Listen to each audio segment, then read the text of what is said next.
తాకట్లో ఉన్న మీ బంగారాన్ని విడిపించి ఆ రోజు ఆన్లైన్ రేటుకి కొంటాం. Sharma gold company. కడపలోని ఎర్రముక్కపల్లెలో దారుణ సంఘటన జరిగింది. భర్త అనుమానాస్పద స్థితిలో మృతి చెందాడు. ఇదే ఇంటి లోపల సుబ్బరాయుడు అనే వ్యక్తి టైల్స్ పని చేస్తాడు. అతను అంటే మేస్త్రి పని చేస్తాడు.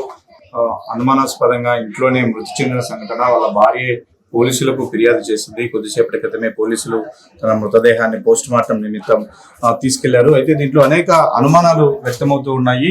సుబ్బరాయుడు తన అక్క కూతురినే పెళ్లి చేసుకున్నాడు. వాళ్ళు కూడా వాళ్ళ అక్క ఈ పక్కనే ఉన్నటువంటి ఇంటి పైన కాపురం ఉంటారు. నిన్న రాత్రి సుబ్బరాయుడుకు వాళ్ళ అక్కకు భార్యకు అలాగే భార్య తమ్ముడికి మధ్య గొడవ జరిగింది. ఆ గొడవ విషయంలోనే వాళ్ళు ముగ్గురు కూడా సుబ్బరాయుడును కొట్టారు. అందువల్లే అతను చనిపోయాడు అన్న ఒక అనుమానాలు కూడా వ్యక్తమవుతున్న నేపథ్యంలో అసలు ఈ సంఘటనకు సంబంధించి ఏం జరిగింది అనే దానిపైన పోలీసులు పూర్తి స్థాయిలో ఆరా తీస్తున్నారు. ఇప్పటికే సుబ్బరాయుడు భార్యను పోలీసులు అదుపులోకి తీసుకొని ఉన్నారు. అంటే గతంలో వీళ్ళకు కుటుంబ గొడవలు ఉన్నాయి. సుబ్బరాయుడికి 2 పిల్లలు ఉన్నారు. భార్యాభర్తల మధ్య తరచూ గొడవలు జరుగుతూ ఉంటాయి. ఆ గొడవల్లో పైనే ఉన్నటువంటి సుబ్బరాయుడు అక్క ఆమె తరచూ కలగజేసుకుంటూ ఉంటుంది. అంటే భార్య అమ్మ కలగజేసుకుంటూ ఉంటుంది. అప్పుడప్పుడు భార్య తమ్ముడు కూడా ఇలా గొడవల్లో కలగజేసుకుంటూ ఉన్నారు. రాత్రి అదేవిధంగా గొడవ జరిగిన సందర్భంగా ఫస్ట్ సుబ్బరాయుడు ఒక కొడుకుని తీసుకొని పైకి వెళ్ళాడు. పైనుంచి ఉన్నపలంగా కిందికి వచ్చాడు. కిందికి వచ్చిన తర్వాత ఇది జరిగింది. అయితే ఈరోజు ఉదయాన్నే చుట్టుపక్కల ఎవరితో కూడా చర్చించకుండా నేరుగా సుబ్బరాయుడు భార్య పోలీస్ స్టేషన్కి వెళ్ళి ఫిర్యాదు చేసినటువంటి సంఘటన. భార్య స్వయంగా ఇచ్చినటువంటి ఫిర్యాదు మేరకు పోలీసులు వచ్చి సంఘటనా స్థలంలో పరిశీలించారు. అయితే అతని తలకు వెనక వైపున గాయం ఉన్నట్టుగా పోలీసులు గుర్తించారు. పోస్ట్ మార్టం రిపోర్ట్ లో అసలు ఎందువల్ల చనిపోయాడనే విషయాలు తెలియ అవకాశం ఉంది. ఈ పైన ఉన్నటువంటి అదే ఇంటిలో సుబ్బరాయుడు వాళ్ళ అక్క కాపురం ఉంటారు. అక్క కూతురునే సుబ్బరాయుడు పెళ్లి చేస్తున్నారు. పక్కనే అమ్మ ఉండడం వల్ల తరచూ భార్యాభర్తల మధ్య జరుగుతున్నటువంటి గొడవలు వాళ్ళు కలగజేసుకుంటూ ఉండడం వల్లే ఈ గొడవ జరిగినట్టుగా తెలుస్తుంది. అయితే వీళ్ళిద్దరికి 2 పిల్లలు ఉన్నారు. వాళ్ళు ఎక్కడున్నారు అనే విషయం తెలియట్లేదు. ఇప్పటి వరకు అయితే పూర్తిగా భార్య పైనే అనుమానాలు వ్యక్తం చేస్తూ ఉన్నారు. అనుకోండి ఆ పిల్లోడు అన్నం ఏదో తినడానికి పిలిచేసిపోతూ ఉన్నారు. పోవచ్చు అంటే ఆ పిల్లోడు ఏం ఆడికినా అంటే పైకి పోయినాడు. పిల్లలు 2 తీసుకుని మళ్ళీ 2 సేపటికి కింద పడినాడు. తెలీదు నాకు. అంతే పొద్దున కూడా ఏం తెలియలే. అందరికి ఎవరికి కూడా చెప్పలే. మీ పొద్దున పోయిందంట. మాకేం తెలుసు.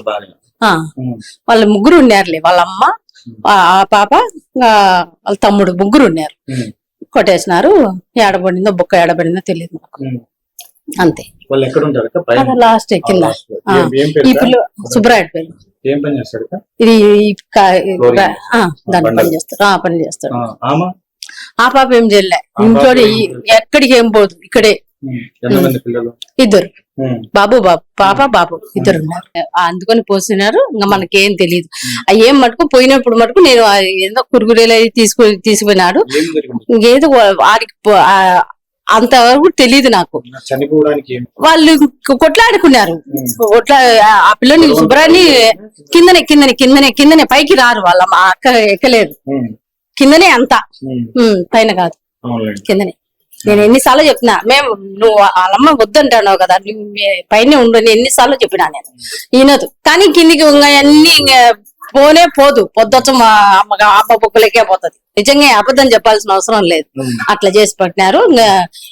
నెల నుంచి పాపం రోజు అన్నం బయట తెచ్చుకొని పిల్లలను పిలుచుకొని తీసుకుపోయినాడు. మళ్ళీ అంతలోపలే వాళ్ళ అన్న వాళ్ళు వచ్చి వాళ్ళ పిల్లలను తీసుకుని లాగినారు. వాళ్ళ అమ్మి మాట అని చూడు. వాళ్ళ అమ్మాయి అన్నయ్య ముగ్గురు వచ్చినారు. కొట్లాడినారు. ఎన్నో పడినట్టుంది గట్టిగా.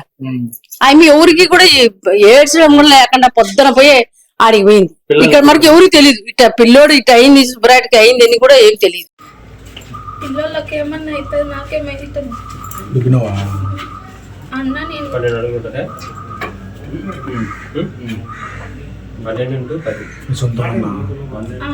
అన్న రెట్ట పట్టుకొని తెనికి లాగినాడు. మీకేమైతాడమ్మా? మీరు ఎక్కడ ఉంటారు?